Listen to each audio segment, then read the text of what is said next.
Welcome back to my SpongeBob Marathon, and it is part 3, and the SpongeBob game we are reviewing today is the Spongebob Squarepants movie game released for the GameCube in like 2004, somewhere around there. This SpongeBob game was made a year after Battle for Bikini Bottom and made by the exact same people and has almost the exact same gameplay. So first I'm going to talk about the story, obviously, but really I'm only going to be talking about new stuff. Now, the story is the SpongeBob movie exactly down to the point. It is basically the same as the movie.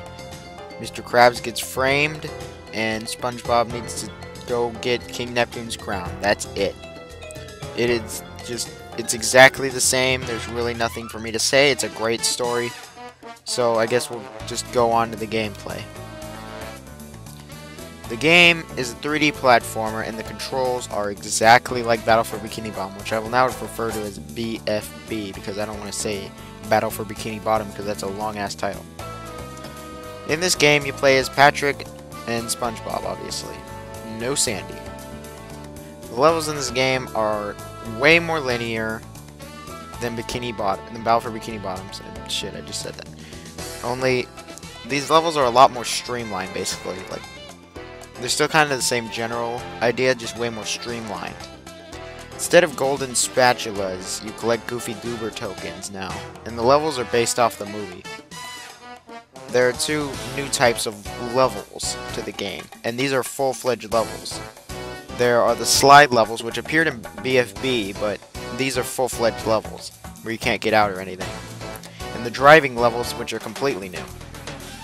The slide ones are pretty fun, and in my opinion they're more better than the last games. The driving levels are completely new, and they're very fun. You can drive forward, backwards, boost, and they're fun nonetheless. Now to talk about the levels, and I'm gonna do what I did last review, which is basically just go through every level and it's what I think about it. So basically, here you go, I'm gonna spoil the whole game for you. The first level is No Cheese, which is your standard training level and gets you used to the game. I'm Ready Depression has you roaming around the ice cream place, and it is some very simple platforming. And there's Chocolate Rivers. You know what other place has chocolate rivers? Sandwich Driving 101 is the first driving level. It just has you getting out of Bikini Bottom. It's pretty standard and gets you used to the controls, with a lot of shortcuts. The next level is like 1,000 miles from Shell City and has a lot of platforming, and in my opinion officially starts the game off. Then there's the Slide Down the Mountain level, which has you hitting targets, finding shortcuts, and it's a hell of a lot of fun. Then there's the Bubble Blowing Baby Hunt level, which has lava, disco, a bunch of dudes who hate you for no reason, and it's a pretty cool level. Then there's this weird course where you have to do 3 laps on a track, find keys, and get out of there. You're in the paddy wagon car. Soon after, you fight your first boss, which is that big fish thing, and it's piss easy, so there's nothing really to say about him. After that, you have another slide level, and you're going down into the trench, and has some crazy shortcuts, and has a very hard time to beat, and really crazy shortcuts. After that, you eventually go into the trench, which is very dark and has some difficult platforming. But you know, I actually like this level. As a kid, I hated this level, but I actually like it now, so it's similar to Rock Bottom from BFB. You then have Shell City Dead Ahead, which is one of the hardest levels in the game, and is pretty cool.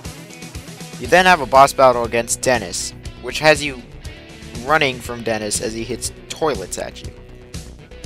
Okay. He's really just a simple pushover. He's pretty easy. Then SpongeBob and Patrick pass out, apparently, and you have a driving section in Gooberland. That's pretty dumb. That wasn't in the movie, this part. This was just an added level. Then you have another slide level, only you're in the King's Crown. Now, you're in Shell City, which is the real-life place, and on your first time, this level will take you quite a decent amount of time, and it can be pretty challenging, but then, after you finish it the first time, you can literally beat the level in under 2 minutes. In fact, that's one of the hard times, is for the Goofy Goober tokens. After that, you have another boss battle with Dennis, and he's actually kind of hard, and you fight him on David Hasselhoff's back, out of all places. Nothing really more to say there, except that he throws knives, which that should hurt on Hasselhoff's back. After you go to Planktopolis, which is easily the hardest level in the game, and will piss you off the first time, at least twice. I seriously, like, hate this level. Like, it's a good level, but it pisses me off. Then another driving level, only it's the first driving level backwards, and everything's built now, and it's harder. After that, you fight the final boss, and it's really the hardest part of the game with the lasers. There's a lot of lasers, and you gotta turn the tables. It's simple stuff here. Then after that, the game's over, the end. Now that I've gone through all the levels, let me talk about what you're doing in these levels. Similar to BFB, in these levels, all you're really doing is just platforming, but in this game, you're doing a lot more combat. In this game, there are no shiny objects, there are no socks, there's only manliness points. You get these from smashing crates and killing enemies. Once you get enough, you can get an upgrade. These upgrades can be used for health, like extra health, because you don't find it anymore. Or upgrading an attack, which not only visually changes the attack, but upgrades the attack in damage. Now let's talk about what they can do. Spongebob has absolutely nothing new from the last game at all. So, the Bubble Bowl, the rockets, everything's still there. Patrick is nothing new now, except he can do a cartwheel. And really, like, it's nearly useless, to be honest. It just makes you go faster. The platforming and level design is excellent for the most part, and maybe better than the last games. Now, something new in these levels is a ton of challenges. There's the ball challenge, the block challenge, the combat challenge, and the guitar challenge. The ball challenge is have SpongeBob getting through an obstacle course, and it's like Super Monkey Ball or something. And these levels get very hard. Very hard. The block challenges are similar to just basically all the platforming in the game, but like it's a bunch of blocks and you just got to get to the end. And these are probably the hardest parts in the game. The combat challenges have you killing tons upon tons of enemies, and really that's it. The guitar challenges are basically where you send a missile through the rings, and yeah, that's it. These challenges add a lot of variety, and that's something about this game that's way better than the last game. Variety. You are never doing the same thing twice in this game, and the variety is awesome in this game. It's all fun, and it's all good. Now, if I had a problem with this game, it would be that there is like, okay, Battle for Bikini Bottom, I complained that really there wasn't anything new and it was just kind of a generic platformer, and it's even worse in this game because literally all the power-ups are the same and there's even less innovation here from what there was last time. It's not really bad, but it's just kind of annoying. I wanted some new power-ups and stuff, not the exact same damn thing. And sure, you can say, oh, you can upgrade them. Well, yeah, but it's still the same attack. But overall, I think the gameplay is pretty solid and pretty fun. Now we'll talk about the presentation. The graphics look exactly the same as the last games. Now back when BFB came out, it was on par, if not just a little behind the graphics department. But in this game, it looks pretty outdated. It doesn't look bad, it just looks outdated. The themes are nice and everything is polished up, it's just not up to par with games at its time.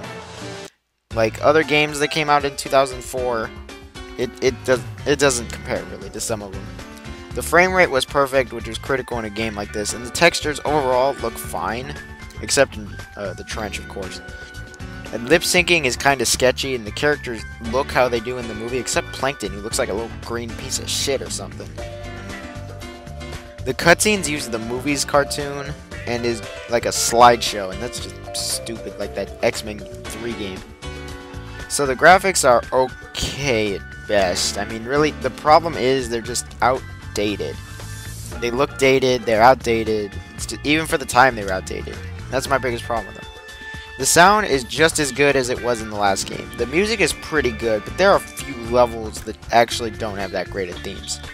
The music might match in them, but they're not that good. I'm looking at you, the trench level. Though the music is good, just not as good as the last games. Sound effects are great, and they all fit perfectly with no repeated sounds from BFB, which is very nice. Very nice. I applaud them. Voice acting is much better than BFB's for sure. During the cutscenes, it's the movies, but in the game, it's new stuff. And it sounds alright and really adds to the game. The sound is just really good in general. Overall, I think this is just a really good game in general. It's one of the best movie games ever made, and is on par with Battle for Bikini Bottom.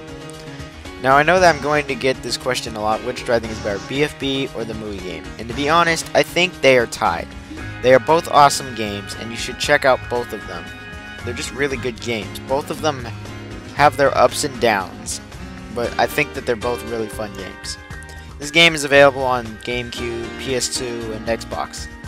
Then there's the PC version, which I'm going to talk about for a little bit here, for not that long actually.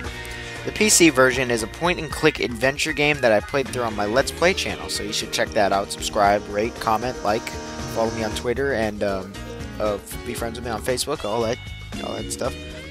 The PC version, though, it was the version I played first back when a long time ago. To be honest, nowadays I think it's kind of stupid, the game, but I don't know. So, yeah. This game, it might have its shortcomings, like the graphics not being so great, but it's still a good game. I recommend this game to anyone who likes platformers. You won't be disappointed. I'm doing an entire Let's Play on my Let's Play channel, so check that out, subscribe, like, rate, comment, follow me on Twitter and Facebook and Instagram and all that stuff. So, yeah, with everything said, I'm going to give Spongebob Squarepants, the movie game, exactly what I gave SpongeBob BFB. An 8.9 out of 10. Great. See you guys on my next one. Lights, Camera, Pants.